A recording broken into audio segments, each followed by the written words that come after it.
Hello guys, we are live on Hangouts on Air. We're going to see a session on how to solve questions on permutation and combination. I hope you can hear clearly. You can see us, see me on the screen, and you can hear clearly and all of that. We're going to be starting in another minute and a half. It's already 10 o'clock. I'm just doing a couple of minutes of testing the mic and seeing whether this works clearly. All of that, fine. So. If you have any thoughts, whether it is not clear, whether if you can't see me, if you can't hear clearly, ping now. Now is the time. I have the comment screen open. I have one of the guys who are looking at this. At any point of time, if the tech lets us down, please do ping us. Right? I'm going to jump in, share the screen, and solve 10 different questions, and then see how these can be solved. And we're going to do this session slightly differently. We're going to solve this as we're doing a bunch of questions on what the pitfalls to avoid or the mistakes that we can end up making in permutation combination. And so I'm going to do something different. I'm going to take 9-10 questions, solve each of them incorrectly. And so it's going to be a glorious opportunity where you can just jump up and say, tell the teacher, look, this is wrong, this is wrong, this is wrong. Fine. So in many cases, it'll be kind of obvious that the question is wrong. The solution is wrong. Fine. I don't want you to say that the question is, the solution is wrong. I don't want you to merely say that this is the right answer. I want you to say this exactly why this is wrong. And so permutation combination is a fabulous topic. You end up learning a lot from the questions that you got wrong. And so it's a topic where you can walk into wrong answer for wrong answer because you've not worried about one particular exception, one particular clause. You end up missing something or double counting something. And that can land you in trouble, which is why we're going to do this very differently. We're basically saying we will take questions, do them incorrectly, and then walk back our method and say, this precisely is why this method is wrong. And so therefore, the idea is when you're doing questions, the antenna is up and you go on to some form of wrong path. You say, okay, this seems to be funny. I think I might end up double counting here. That's the idea. And so anytime you pick a mistake, ping immediately and say, this is the mistake. Remember, the rules of the game, it is not enough to say that something is wrong. Things are wrong. Most of these questions are going to be incorrectly solved. It is not sufficient to say the right answer. If I'm going in one route, it's very easy to say, okay, do it by this method, you'll get the right answer. I don't want just the right answer by some other method. I want to know precisely what is wrong with the method I am doing. So keep an eye on that. So I'm going to start with an example. I'm going to share the screen and then jump in, do one example of what I mean when I say this, a very famous example, and then we'll jump in and get onto those questions. So I'm going to share the screen so you'll be able to see whatever I'm typing and writing here in a second. So I'm just going to quickly see if the screen share thing is working. And then we will jump in and solve this. Wonderful. I hope you guys can hear me clearly. I hope you can see the screen. I'm going to write down one of the most well-known fallacies and then see how we can do this. Fine. Some reason the notification is sitting there, which is good, which means you're doing something right. But that's not what I want to see. The very famous proof. Let's take two numbers A and B. Say A equal to B. Right. So I can multiply both sides by B. And we can say A into B is B square. Right? I can subtract A square from both sides. So AB minus A square equals B square minus A square. I take the A out here. A into B minus A is B plus A into B minus A. Or A equals B plus A. We start with A equal to B. I can say A equal to B equal to 1. This tells us 1 equals 1 plus 1 or 1 equals 2. The very famous fallacy. A fallacy is an incorrect proof. When it's an idea where you're doing something incorrectly. Obviously, the way to pick this fallacy is not to say, hey, 1 is not equal to 2. I know this. So this is wrong. Of course, this is wrong. The charm in saying this is wrong does not come from saying, oh, this is wrong. I want to know what is wrong. If A equal to B, AB equal to B square, yeah, multiplying both sides by B, that sounds fine. Subtracting A square on both sides, that sounds fine. Cancelling B minus A on both sides, that sounds fine. A equal to B plus A, that sounds fine. 1 equal to 1 plus 1, that sounds fine. But there's some mistake here. So one of these steps is incorrect. What is the incorrect step? I hope you're all jumping up and saying, if I say A into B minus A is B plus A into B minus A, if I'm cancelling these two, I can only cancel if B minus A is not equal to 0. 5 into 0 is 7 into 0. I cannot cancel 0 on both sides and say 5 equal to 7. Anything into 0 is 0. So you can cancel on both sides of an equation only if you know for a fact that it is not equal to 0. In our case, we know that B minus A is equal to 0. So this assumption is wrong. Therefore, this step where we are cancelling, that is where the flaw is. And so I want you to look at each of these questions that I take up, each of those solutions that I'm going to give. I'm going to outline the incorrect solution first, and then jump up and say, oh my God, this is wrong, and this is wrong because of this incorrect step. And so the rules of the game are very clear. I'm going to jump in and solve. 5 boys need to be allotted to 4 different rooms such that each boy is allotted a room and no room is empty. 5 boys, A, B, C, D, E, 4 different rooms. Wonderful. This is a place. I'm going to break it into 4 different rooms. 101, 102, 103, 104. No room should be empty. So how do we do this? For the first room, there are 5 options. A, B, C, D, or E could go in here. I'm basically assuming that A, B, C, D, and D make a mad rush to the rooms. The first guy gets the first room. Second guy gets the second room. Third guy gets the third room. Fourth guy gets the fourth room. And then the fifth guy just doubles up with one of these. So for the first room, there are 5 different choices: A, B, C, D, or E.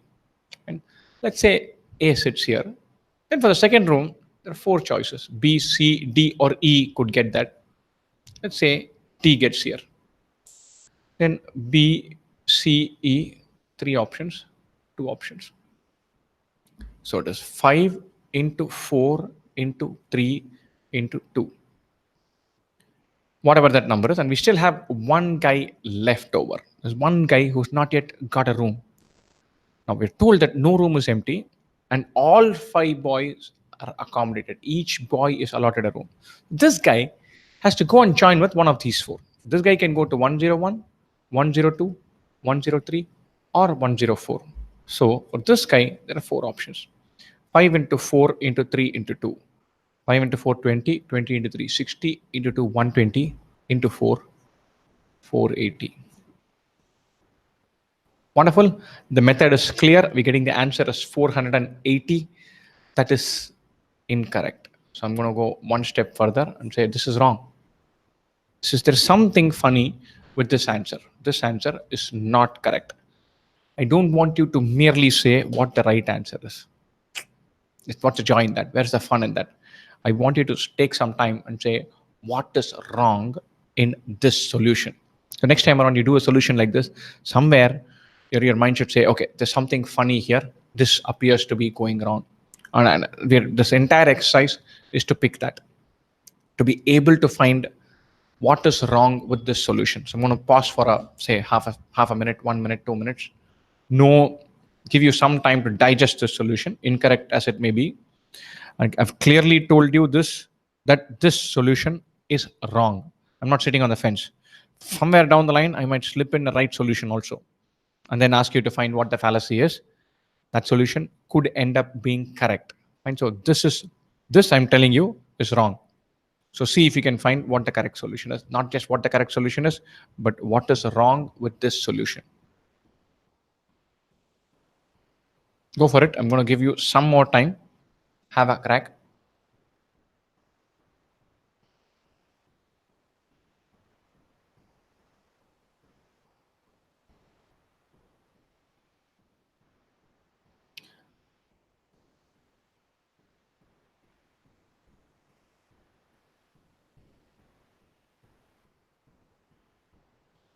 Keep trying. Remember, we want to know what is wrong with this solution.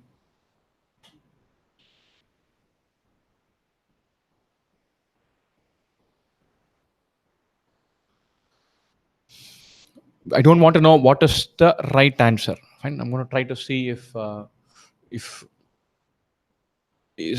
don't want to know just the right solution. I want to know what is wrong with this solution. Remember that. Okay? And those of you who are preparing for CAT, remember that there's a fabulous offer going on from 2 a.m. You can find that in the description of this. There is an offer running on Saturday, Sunday, and Monday. Do check it out. If you have any queries, you can reach out to us in myriad forums. This is a wonderful time to start preparation. So do try those out. Do see what is there in the link. Try out the course and get back to us if you have any queries. Wonderful. Now I'm going to help you one more step. I'm going to say what the correct solution is. Fine. So, and then we'll come back to this. Fine. We have A, B, C, D, E going into 4 rooms. 101, 102, 103, 104. We know that there has to be one room that has 2 occupants. Any one room. The other 3 will have 1 each. I'm not saying 101 should have 2 occupants. It could be this or this or this. Some one room has 2 occupants. Right? So you have to select 2 out of these 5. They have to go together. 5C2.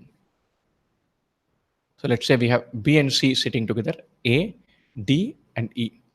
Now it's like 4 blocks going to 4 rooms. That is 4 factorial. That can be done in 4 factorial ways. 5C2 is 10. 4 factorial is 24. We have 240. This indeed is the correct answer. Whereas the answer we got was 480, which is wrong. Now I want you to tell me why this is wrong. What is wrong with the wrong method? What is wrong with the method which we've used to find out the right answer? Oops. Something seems to be, suddenly my phone seems to be making some noise. Sorry about that. Super, wonderful. Now I'm going to say why this is wrong. Right? In this method, we're saying let the first occupant be A, the guy go in here be D, maybe there is B here, and then E here. And then C joins up with one of these. C could have joined up with D. Right? So we'll have A in the first room, D and C in the second, B in the third, and E in the fourth. Now think about this. We could very well have had A coming in to 101, C coming in to 102, B coming in to 103, E coming in to 104, and then D joining with C. So we'll have A in the first room, C and D in the second, B in the third, E in the fourth. These 2 are same. Whether D comes first to the room and then C joins him, or C comes first and then D joins him, it doesn't really matter. In our method of saying 5 into 4 into 3 into 2 and then into 4 goes to the room first and a guy who goes to the room second, there is a first occupant and a second occupant. So order creeps in. In our method, treats DC different from CD. It is only C and D in the room. And so anytime you break a process into a step-by-step thing, there is every chance that order creeps in. And so be very wary of it. So in this case, order is creeping in. C coming first and then D, and D coming first and then C. Both are getting counted as 2 different possibilities, whereas they should not be. Both are same, fine. Which is why we end up double counting when the correct answer is only 240. And I'm going to go to the next question. How many 4-digit numbers with 4 distinct digits are possible? 4-digit numbers, A, B, C, D. 4-digit number, that means this can go from 1 to 9, 0 to 9, 0 to 9, 0 to 9. This is why there are 9,000 4-digit numbers in all. Right?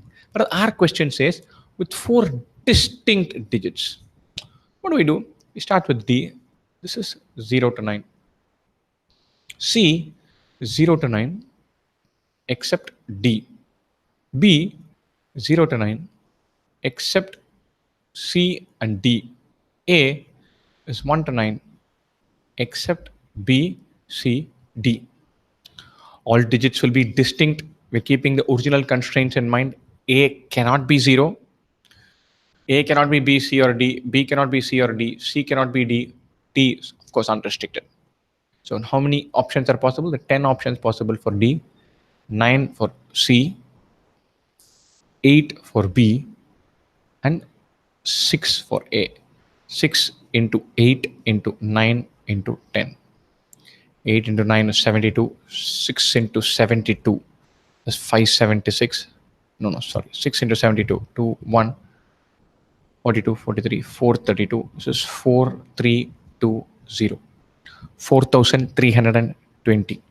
This, of course, is wrong. Once again, I want you to tell me what is wrong with this method, not just saying that this is wrong, not saying what is the right answer. This is wrong. There's something incorrect in this method. The approach I've taken leaves some hole. There is something wrong with this approach.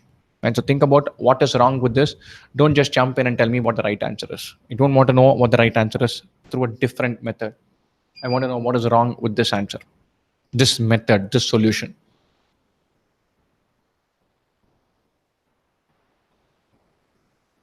Give it a go. There's something funny here, something that where we are double counting something or missing out on something, ending up with a higher or lower answer.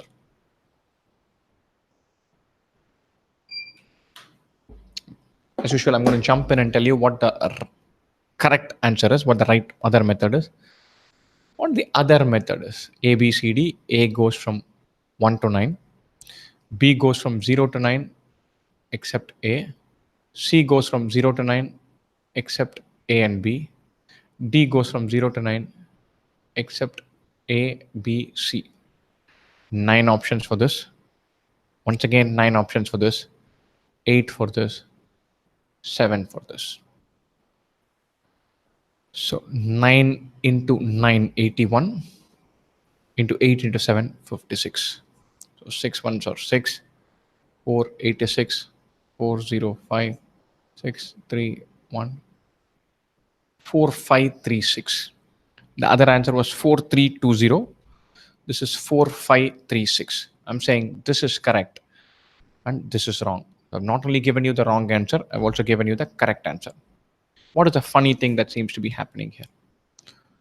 There's something, it looks like there's something that we are missing out on. What is it that we are missing out on? And I'm going to go over this process again. D goes from 0 to 9. C goes from 0 to 9 except D. So C and D are not equal. B goes from 0 to 9 except C and D. Both are out. A cannot include 0 anyway. So it goes only from 1 to 9. Here it shouldn't be B, C, or D. From 1 to 9, we're eliminating 3 prospects. So we're left with 6. What is wrong here? I'm saying from 1 to 9, we're eliminating B, C, D. What will happen if B, C, or D were to be 0? For A, 0 is anyway not a possibility. If C were 0, D were 6, and B were 7, then for A, there'll be 7 possibilities, not 6. Because 0 is already eliminated. We're eliminating only 7 and 6. And so sometimes it is 6, sometimes it is 7, depending on whether one of these has been 0, which is why this approach is incorrect. So we have a constraint with the leading digit. The leading digit cannot be 0. So start with the constraint. So if you're told that husband and wife have to sit together, put them together, and then do the rest of the criteria. If you're told that vice president always stands first in the queue, stick the vice president first, and then worry about the rest. If you have a constraint, accommodate that constraint at step 1. You cannot accommodate that constraint at the final step. You cannot say A can go from 0 to 9, except 0, B, C, or D. Therefore, now we have to worry about B, C, or D being 0. So when do I eliminate 0 again? And when is 0 already eliminated? I'll have to worry about that. Right? So here, when you're talking about 4-digit numbers, the leading digit is the constraint. It's the one that cannot be 0. So start with that. Go from left to right. Let's jump to the next one.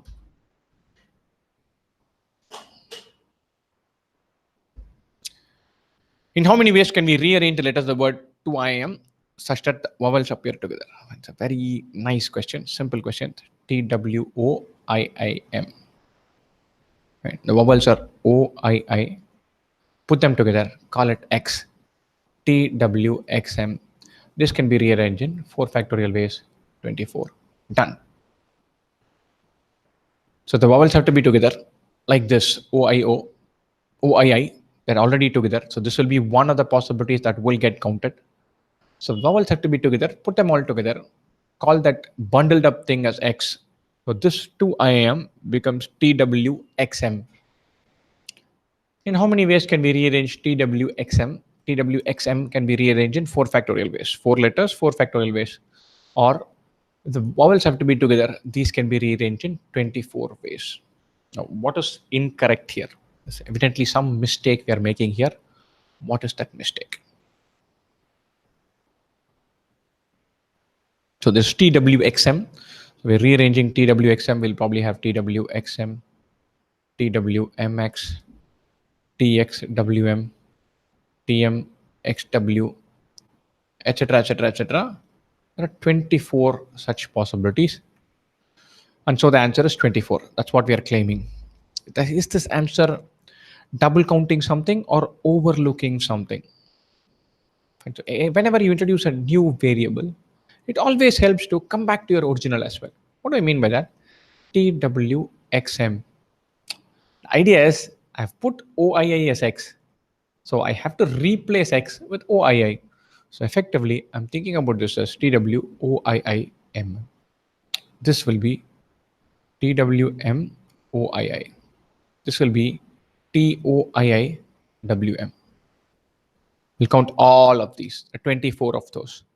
Are there only 24 of those? Think about this. This is X. X can sit inside as OII or IOI or IIO. There are 3 possibilities for X. So this TWXM alone can be TWOIIM, TWIOIIOM, TWIOIM. 3 possibilities exist for this. Or the total number of possibilities is not merely 24, it's 24 into 3, 72. If the vowels appear together and we are rearranging TWOIIM, then this can be done in 72 ways, not 24. Anytime you introduce an intermediary variable, put husband and wife together, president and vice president together, always in the final step, reimagine after breaking that new variable. Here we have said X will be OII. Well, remove X and see what it looks like. So it has to be TWOIIM, but it could be TWIOIM. Just remember that. Was one of my favorite questions. Very simple question, but a question where you can easily go wrong. And so have a look at this. In how many ways can we select 2 cards from a card pack such that both belong to the same suit? Wonderful. 2 cards from a card pack such that both belong to the same suit. 2 from a card pack. So there are 4 suits: clubs, diamond, heart, spade. We're selecting 2 from this card pack. Right? So both could be club, or both could be diamond, both could be heart, both could be spade. So let's say we're selecting one of the suits. In how many ways can this be done? 4 ways. It could be club, diamond, heart, or spade. Right? Let's say we selected diamond. So from diamond, we're selecting 2 cards. In diamonds, there are 13 cards. In how many ways can we do this? 13, C2. 4 into 13 into 12 by 2. And whatever this number comes out to. And now think about this. I'm going to do the same question by a different method. And we're discussing over what can be wrong. I've just decided that we can twist this in one other way as well. But think about this. We have club, diamond, heart, spade. I'm selecting 2 cards. If I'm selecting 2 cards from a card pack, chances are I pick one. That one can be picked in 52 ways. I select one card that can be selected in 52 ways. Let's say that card happens to be 4 of hearts. Now my next card has to be from hearts. It cannot be 4 of hearts. That's already been taken. There are 12 possibilities. 52 into 12. So a heart that is not 4 hearts. So there are 12 other hearts that are possible. 52 into 12. This is 13 into 4 is 52. Into 12 by 2, 6. This method gives us 52 into 12. Introduce a new twist. one of these two is wrong. Right? Technically speaking, at least one of these two is wrong. Both could be wrong. I would have written down two incorrect solutions. I'm going to give this to you. Only one of these two is wrong. One is correct, one is wrong. I've given both methods, the right answer and wrong answer, on a platter. I want you to figure out what is the right answer and then go on and tell me why that answer is correct, particularly why the wrong answer is wrong. So go ahead, give it a go. I'm going to outline the methods again. The first one, club, diamond, heart, or spade. I'm picking the suit first. Let it be diamonds or clubs or hearts or spade. Four ways of selecting the suit. Once you've selected the suit, there are 13 cards from a suit from which you have to select two, 13C2. The other way, I'm selecting two cards from a card pack. Let me select one first. That can be done in 52 ways. Now that is clear. After I've selected this one card, then I need to select the second card from the suit in which the first card belongs to which the first card belongs to. So if I've selected hearts, then I have to select from hearts. There are 13 cards in hearts, but one has already been selected. So I have to select one of the remaining 12. The 12 ways of doing it, 52 into 12. So either we get 52 into 6 or 52 into 12, which is wrong and why is it wrong? That is the key question here. Which is wrong and why is it wrong? This one is wrong. This is correct. Why is this wrong? I could have selected 4 hearts in my first pick and 7 hearts in my second pick, or 7 hearts in my first pick, 4 hearts in my second pick. Both of these, 4 hearts and then 7 hearts, and 7 hearts and then 4 hearts, both are same. Fine. So here I'm saying, let me select one card first and then another card. There is a first card that I'm selecting and a second card that I'm selecting. PNC is a wonderful topic, permutation combination. Very often the language gives it away. Let me select, there are 52 ways of selecting the first card and then 12 ways of selecting the second card. I've introduced this idea that there is a first and a second. So I'm selecting one first and then a second. I'm using the words first and second. So obviously my mind or my method or my algorithm makes a distinction between alpha being selected first and beta second, and beta first and alpha second. 4 hearts first and 7 hearts will get counted. 7 hearts first and 4 hearts will also get counted. Both are same. So I'm double counting. So my answer should be 52 into 12 by 2, which effectively is this. In all of these questions, break down the whole process and then eliminate this idea of doing one by one. I have to select 2 cards from a card pack. Both belong to the same suit. Both belong to the same suit. I am selecting either 2 clubs or 2 diamond or 2 hearts and 2 spades. 2 cards from the club suit, 2 cards from the diamond suit, 2 cards from the heart suit, or 2 cards from the spade suit. So 4 ways of selecting which suit. And now suppose I've selected diamond. I have to select out of these 13 cards in diamond, some 2 cards. From 13, 2 cards, 13C2, done.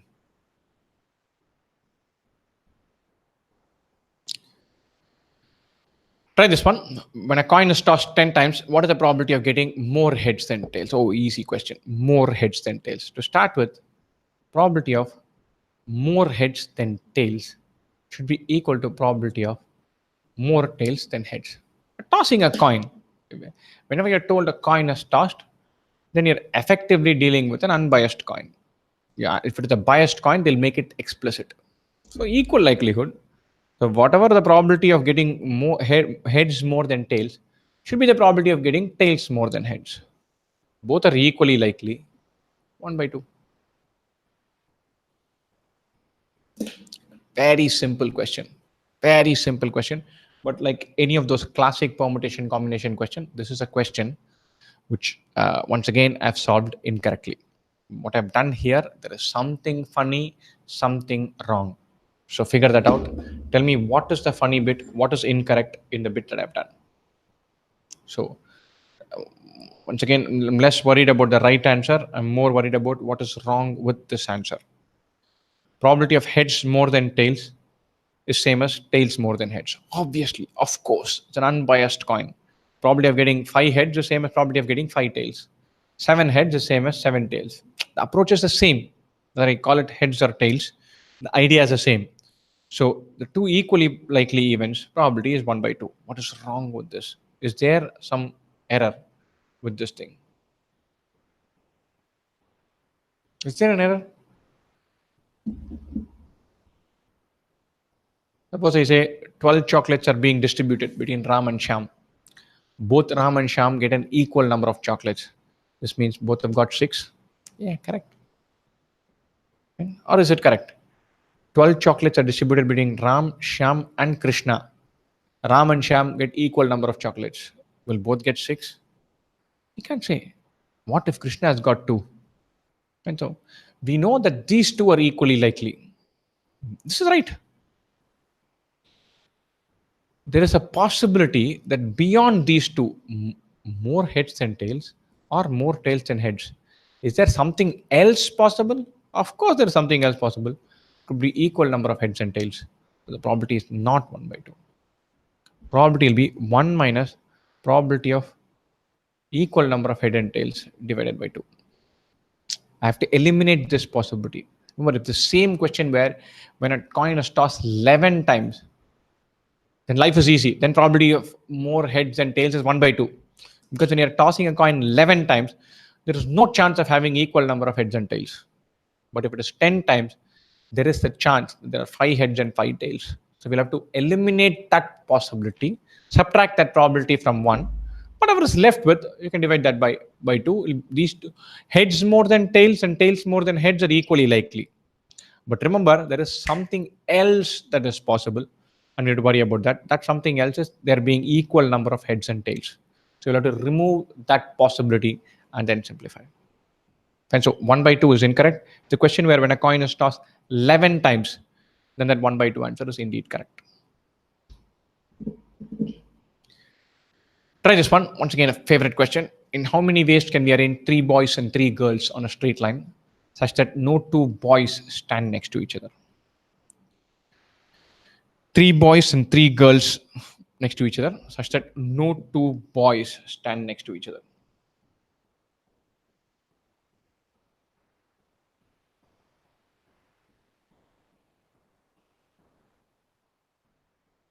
Three boys and 3 girls. What is in how many ways can they be made to stand in a straight line such that no 2 boys stand next to each other? No 2 boys should stand next to each other. What does that mean?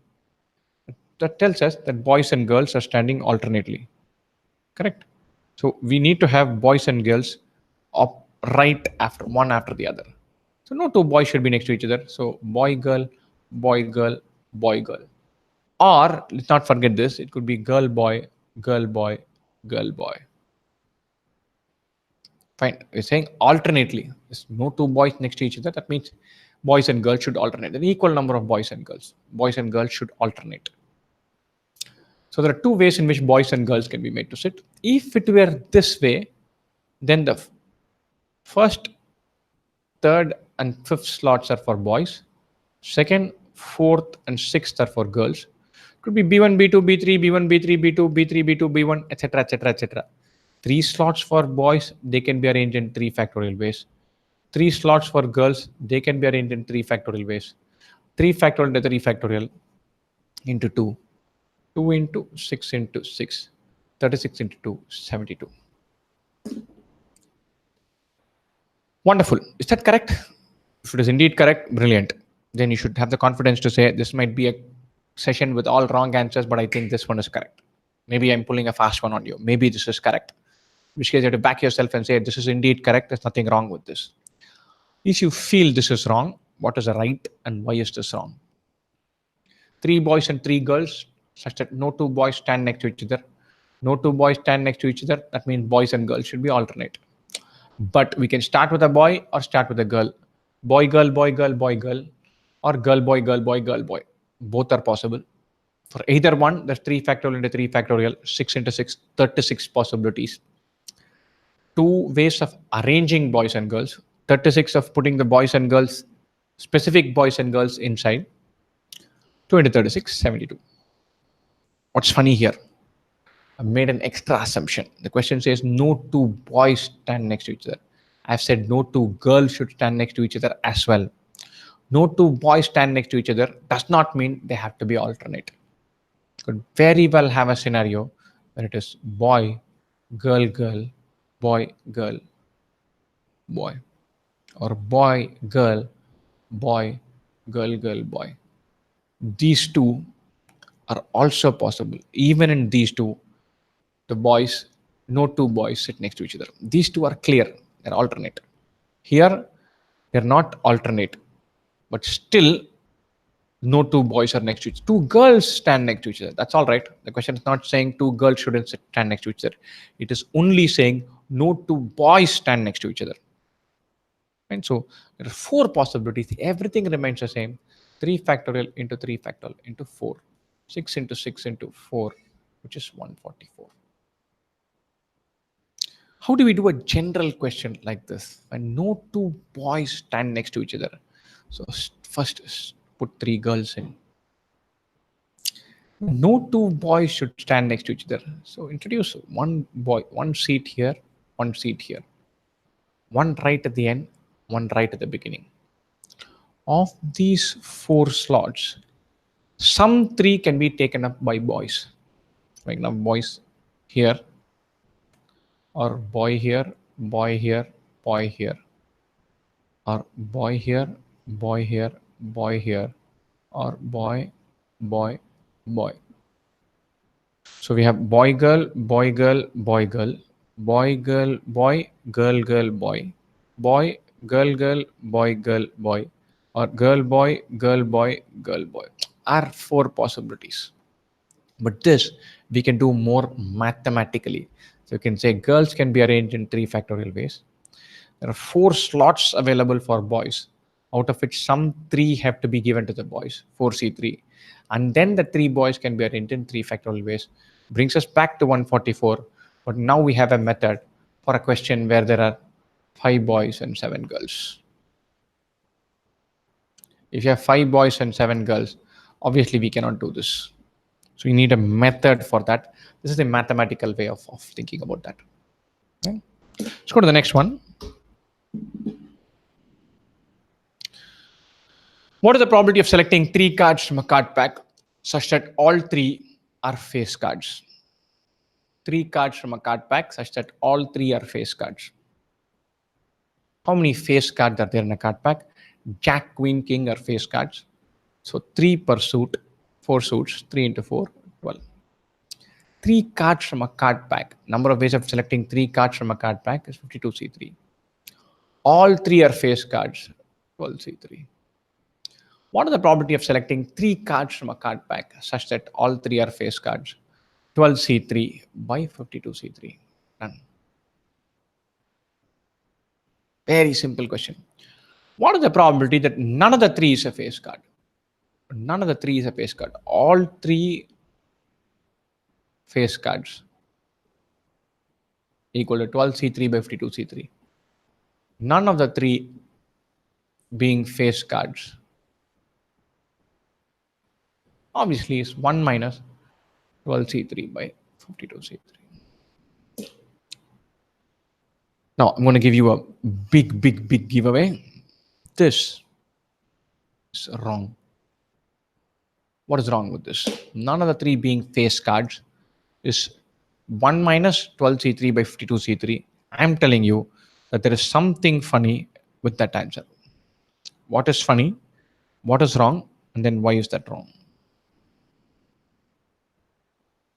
Give it a go. We not only want to know what is wrong with that, we want to know why that is wrong. We don't want the right answer. We want to know why this is incorrect.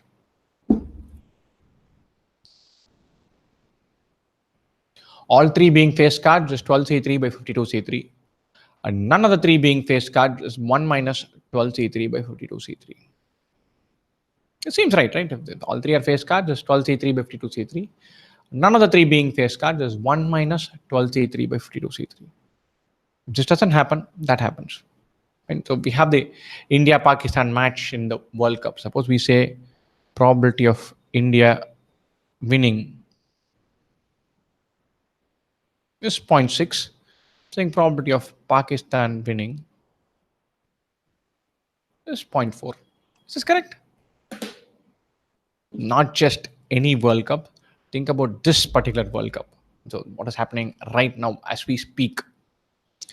So this is correct. Probability of India winning is 0.6. Probability of Pakistan winning is 0.4. All fans of cricket, especially those who have paid good money to buy the tickets, who've cleared out their schedules, or were looking forward to this match.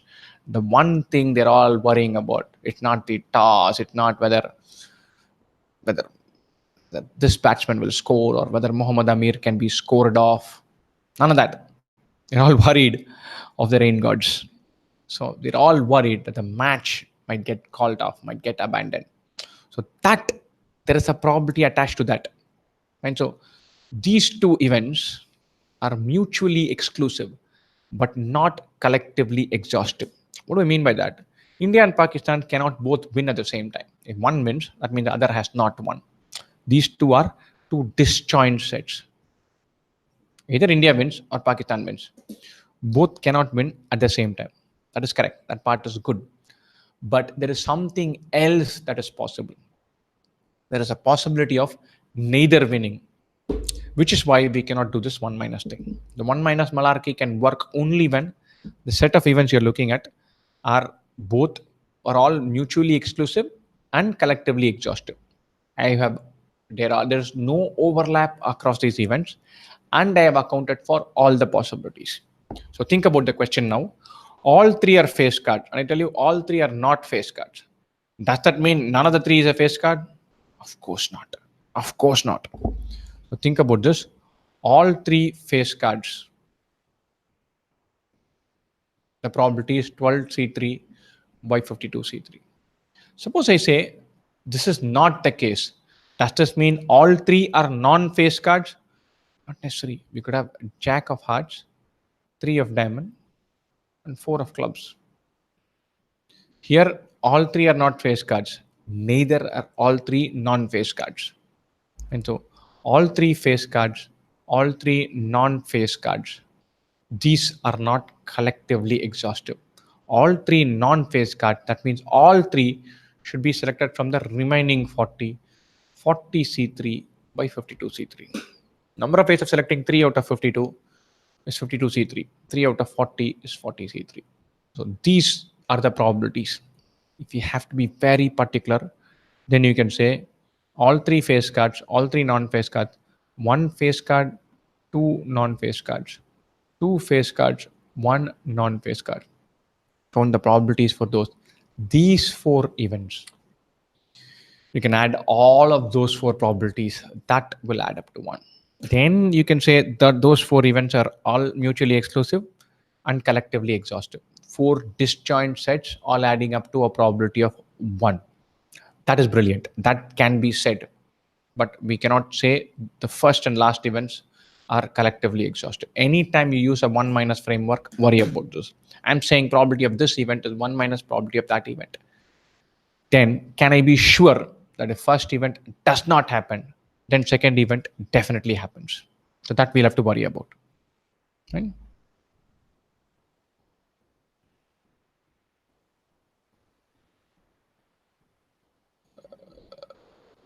Let's do this one. Read this one. We'll have a go.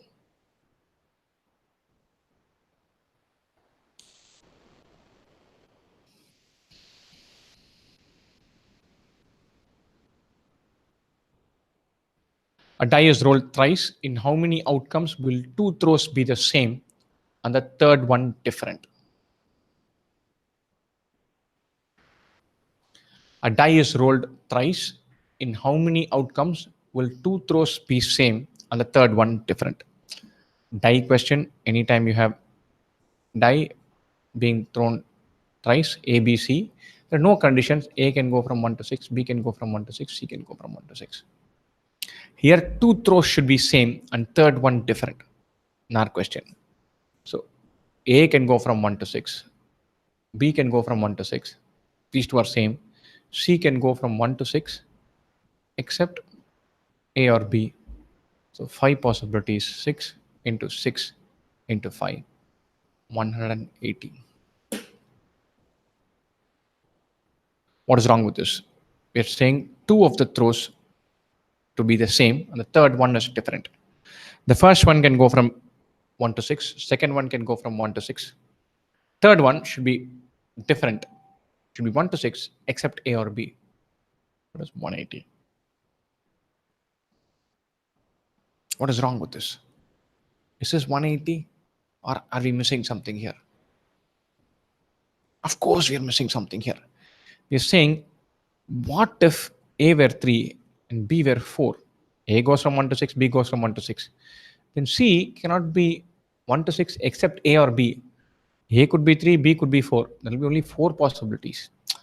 When you say A can go from 1 to 6 and B can go from 1 to 6, then this does not mean A is equal to B. You say the correct approach should be A goes from 1 to 6. B is same as A. C goes from 1 to 6 except A. A is same as B except A or except B. Or 6 values for A, 1 value for B, and 5 values for C. 6 into 1 into 5, which is 30. This is incorrect. It should only be 30. Two throws should be same. So if A goes from 1 to 6, B should be same as A. So B should be same as A. Only one outcome for A. Is this correct? Have you accounted everything correctly here? A is equal to B. Two throws are same. One is different. This one is also incorrect because here we are accounting only for the possibility that A is equal to B. When you have 3 throws, A, B, C, A could be equal to B. 1 to 6. A, 1 to 6, except A. 6 into 1 into 5. Or A goes from 1 to 6. B goes from 1 to 6, except A. And C is same as A. 6 into 5 into 1. These two are same. Or we could have the possibility that A is equal to C, not equal to B. These two are not equal. A goes from 1 to 6. B goes from 1 to 6 except A. C is same as A. 6 into 5 into 1. Or this 30 can happen in 3 different ways. 30 into 3. 90. So it's not 180, it's not 30, it's 90. This 180 is incorrect. And so we are doing, we're not even accounting for what the question says. We should account for 2 throws being same. That's not working. This 30 is closer. But in this 30, we're saying A is equal to B. We're not saying 2 of the throws are same. 2 of the throws are same. That means A could be equal to B, B could be equal to C, or A could be equal to C. All 3 are possible. So this 30 can happen in 3 different ways. 30 plus 30 plus 30, 90.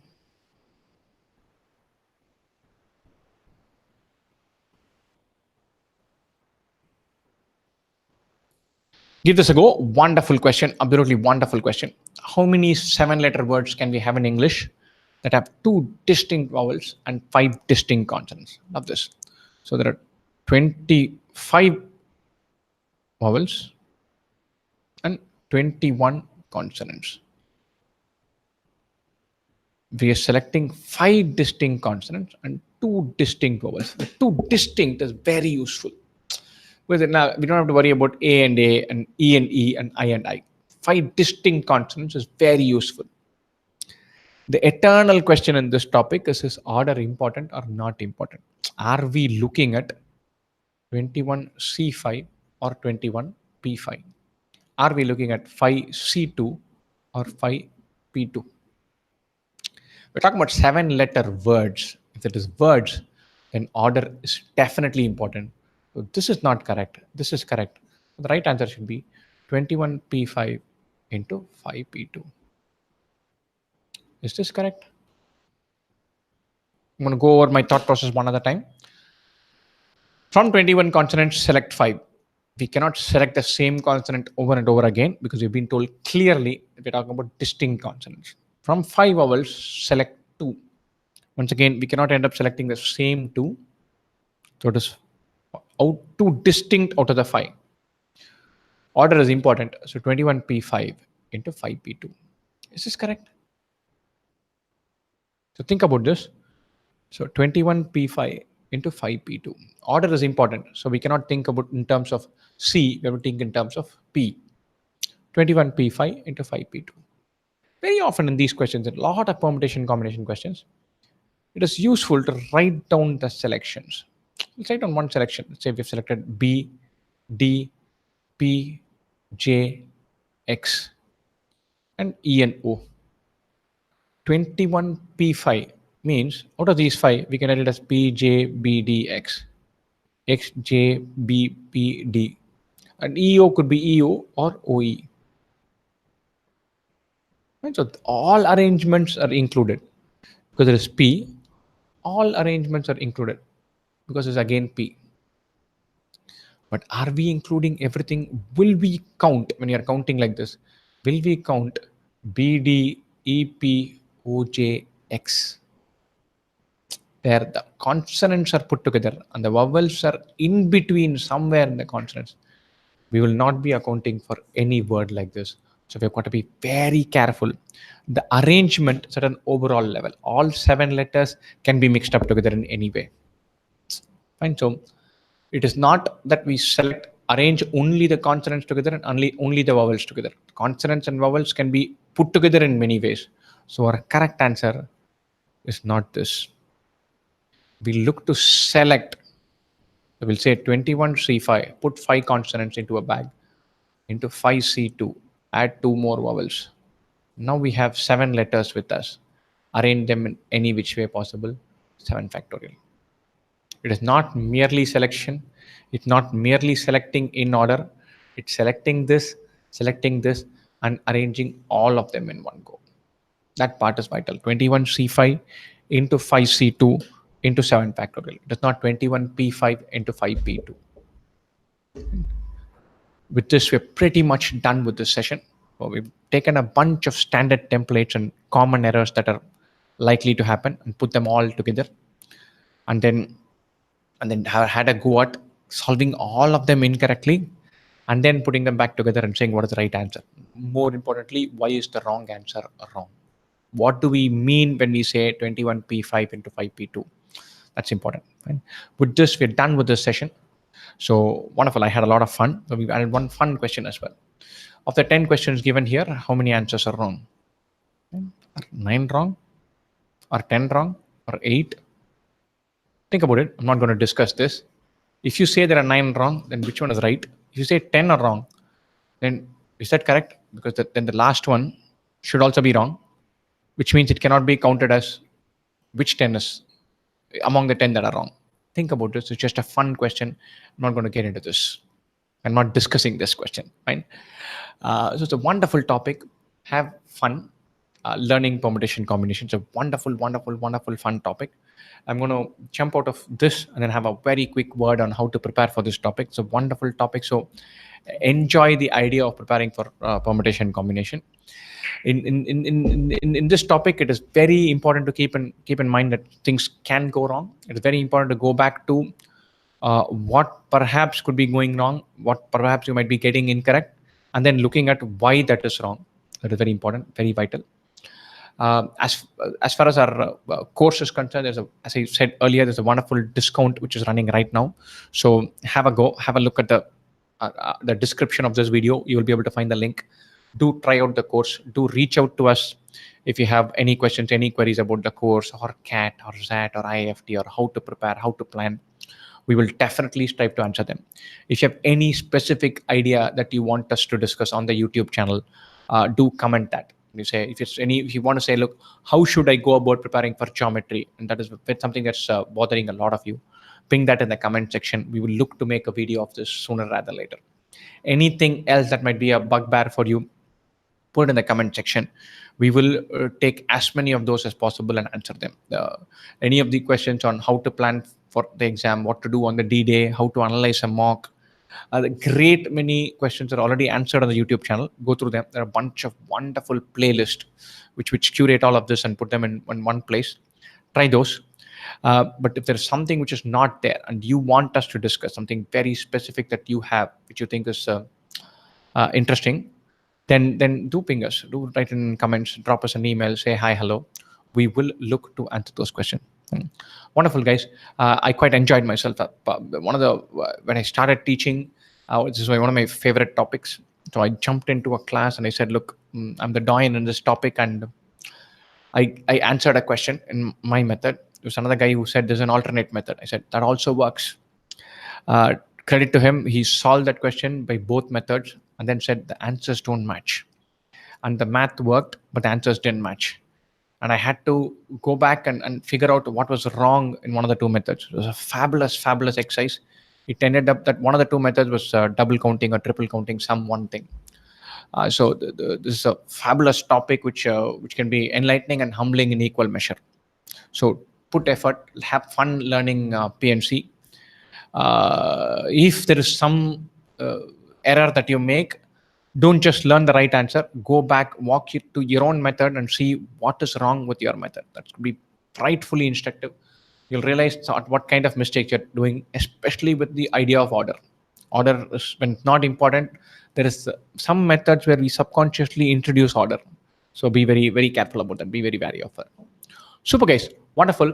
All the best. Have fun preparing. Do reach out to us for any query or any doubt you might have. I'm going to sign off now. Good night.